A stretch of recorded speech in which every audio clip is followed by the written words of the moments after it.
هل فعلا أحداث الماضي بتتنسي ولا بيلف الزمن وبيرجع يفكرك بيها تاني؟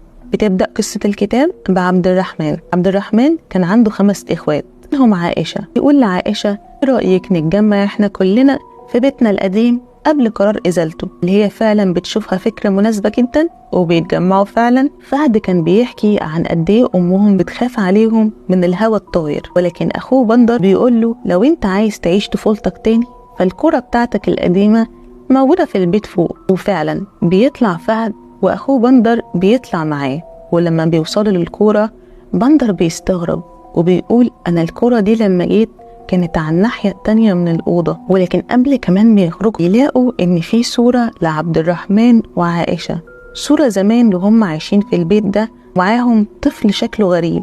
واللي استغربوا جدا فهد وبندر بينزلوا بالصورة، وأول ما بيفتحوا الموضوع مع عبد الرحمن وعائشة الاتنين بيقوموا وبيقولوا إن عندهم مشاوير وبيمشوا بسرعة. فهد وبندر حسوا إن في مشكلة في الصورة دي، فبيقرروا إن هم هيروحوا لخالهم. لكن أول ما بيشوف الصورة بيفضل يصرخ ويعيط ويقول: سعد الدباس حرق قلبهم وحرق قلبها. وطبعا كل ده هتلاقوه في كتاب سعد الدباس للكاتب أسامة المسلم، واللي مش هتندم أبدا إن انت قريت الكتاب ده.